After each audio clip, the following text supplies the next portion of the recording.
Awalnya dua pemuda ini sedang jalan-jalan dan tiba-tiba dia menemukan seorang bapak-bapak penjual kacamata, dan si bapak ini memperlihatkan kacamata yang tembus pandang kepadanya, dan ternyata kacamatanya betul tembus guys. Harganya sangat mahal guys, 15 juta. Karena harganya sangat mahal, dua orang pemuda ini bertanya kepada si pedagang, adakah kacamata yang lebih murah? Ada, tapi kacamatanya kacamata hantu, harganya 50.000. Dia pun membelinya. Setibanya malam hari, dia pun ingin mengetes keahlian kacamata ini. Dia pun berjalan ke dalam hutan dan melihat sekelilingnya, tapi tak ada satupun hantu yang terlihat. Dua pemuda ini pun merasa tertipu. Dia ingin mengembalikan kacamatanya dan mengambil uangnya. Tetapi sang pedagang pun berkata, kalau tidak percaya bisa dites di sini. Dia pun memakai kacamatanya dan melihat ke penjual tersebut. Ternyata penjual tersebut adalah hantu dengan kepala buntung guys.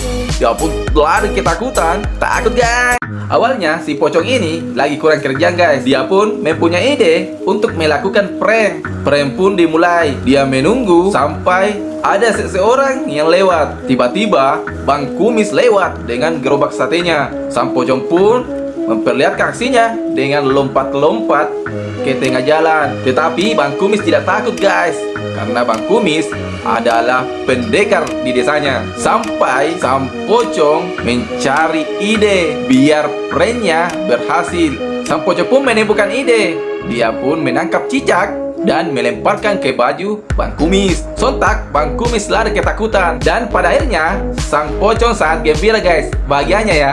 Si pocong pun melanjutkan pranknya. Dia pun menunggu di pinggir jalan, dan tiba-tiba Mas Udin lewat dengan gerobak baksonya. Si pocong pun harus mencari ide karena Mas Udin mengenalinya. Dia pun berdiri di tengah jalan membelakangi si Udin. Meskipun si Udin ingin kabur, tapi dia juga penasaran hingga dia menyapa si pocong. Dan tiba-tiba si pocong memperlihatkan wajahnya, dan si Udin dengan kecepatan full yang mendorong gerobaknya menabrak si pocong. Dia pun terus melaju sampai di pinggir sungai, dan dia pun melepaskan gerobaknya dan membuat si pocong terjun bebas ke dalam sungai. Kasiannya ya.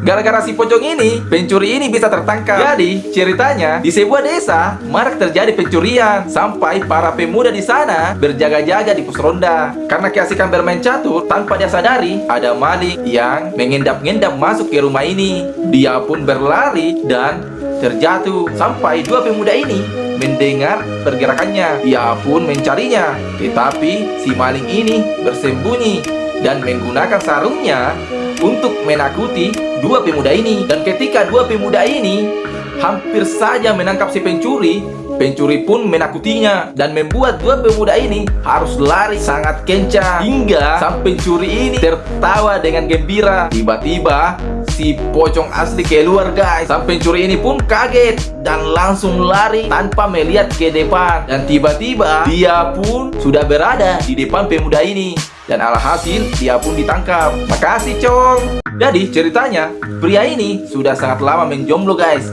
Dia pun berpikir untuk menikahi sang Kunti. Sampai pada akhirnya dia berjalan ke kuburan dan menembak sang Kunti. Tetapi sang Kunti sedang berpacaran dengan si pocong. Si pocong pun datang, membuat sang Kunti harus memilih. Sang Kunti pun sangat dilema, dan pada akhirnya sang Kunti memilih pria ini. Si pocong sangat patah hati dan menangis guys. Keesokan harinya pria ini sudah menyiapkan penghulu untuk menikahkan dia bersama dengan sang Kunti. Dan tiba-tiba sang pocong datang. Dengan berlinang air mata, sang pocong mengungkapkan perasaannya kalau dia tidak bisa meninggalkan sang Kunti. Tetapi sang Kunti sudah bulat dengan keputusannya. Karena rasa sayang sang pocong, dia pun berkelahi dengan pria ini. Dan pada akhirnya ternyata pria ini lagi berhayal guys, karena kelamaan menjomblo. Sampai sahabat di sampingnya menertawainya.